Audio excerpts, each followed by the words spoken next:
حرقوا علم مصر اهو اهو اتحرق اهو صور يا صحابي صور العلم اتحرق. انا ماليش دعوه، انا عايز حق العلم. ايوه اللي مفيش رئيس. اذا كان العلم المصري بيتحرق في بلده مستنيين ايه؟ يقولوا المصري ان العلم المصري بيتحرق من السفاره الليبيه ومحدش بيتكلم. كرامة المصري ايه؟ كرامة المصري ايه؟ كرامة المصري عندهم ايه؟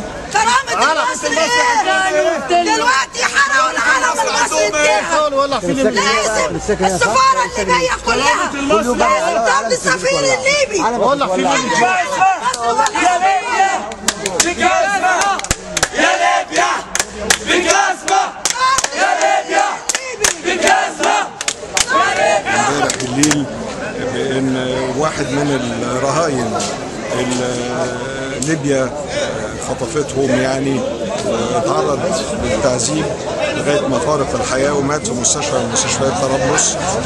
وكان لنا من كام يوم مقابله هنا مع سفير ليبيا، وكان وعد بانه هو يشوف الموقف ده ويطلب سراح هؤلاء المختطفين او رهاين. وللاسف زي ما تعودنا يعني الوعد ده لم ينفذ، وادي اول شهيد بيرجع في صندوق. أمينة ثابت من اتحاد شباب ماسبيرو. احنا نزلنا النهارده مجموعه من النشطاء والنشطاء خارجين، نشطاء الاباط من مختلف الحركات والجمعيات. نزلنا النهارده اعتراضا على مقتل عزت حكيم المصري الموجود في ليبيا، وتم قتله من قبل السلطات الليبيه بعد معاناه طويله لمده قرابه 10 أيام تعذيب، حالات تعذيب حصلت لمئات من المصريين والخارجيه المصريه في منتهى التقاعس.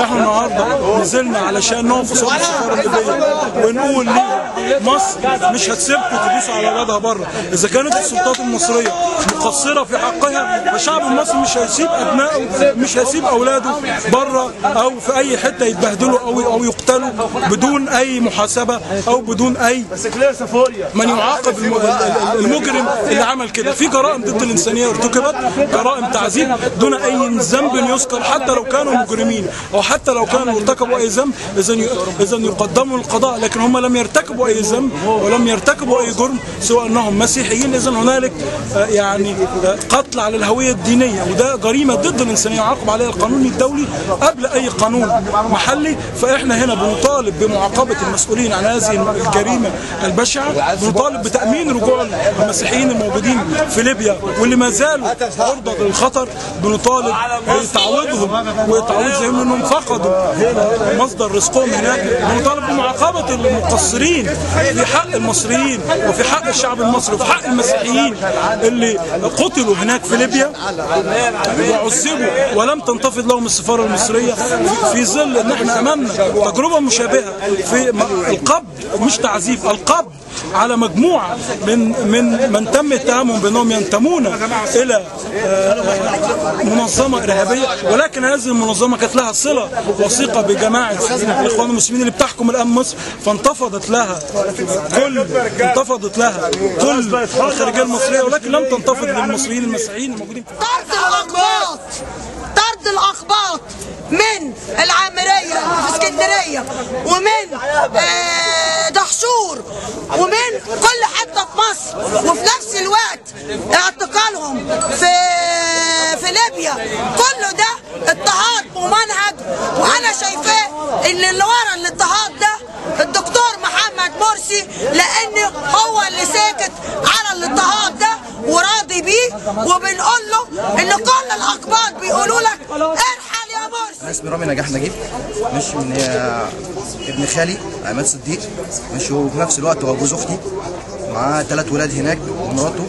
اخويا سافر لهم من فتره قريبه عشان يبقى جنبيهم في الظروف اللي هم فيها دي. جوز اختي اتمسك يعني في ظروف احنا مش عارفين ايه الادانه اللي بتوجهها له لغايه دلوقتي.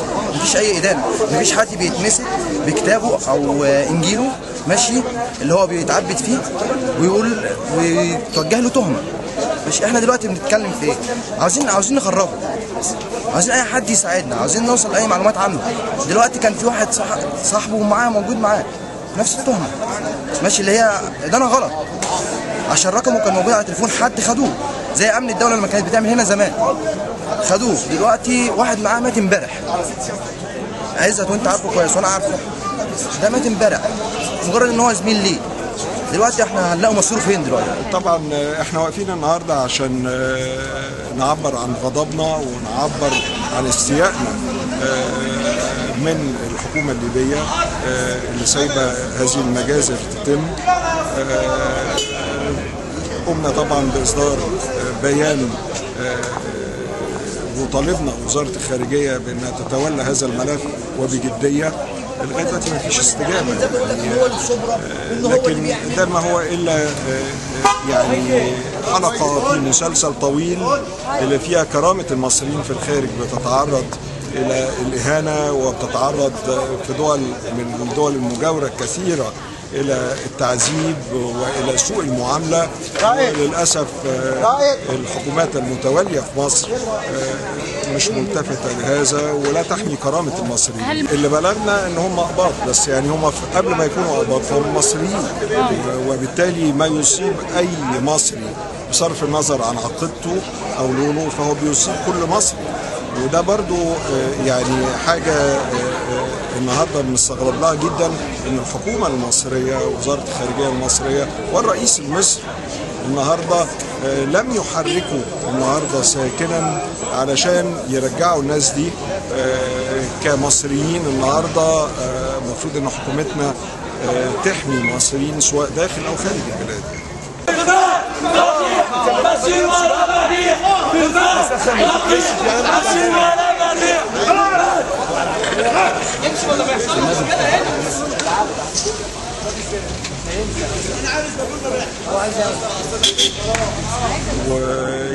ويبدو ان ال100 واحد دول مصريين اقباط اتهموا بالتبشير، رغم ان اسرهم قالوا ان عدد كبير منهم لا يجيد القراءه والكتابه حتى، وتعرضوا لتعذيب على قد ما على يد ما سمي بميليشيات هناك. وواضح ان الكلام ده كان تم بموافقه الحكومه الليبيه وبمسانده منهم، لان لم نرى اي تدخل منهم لايقاف هذه الاعمال الارهابيه.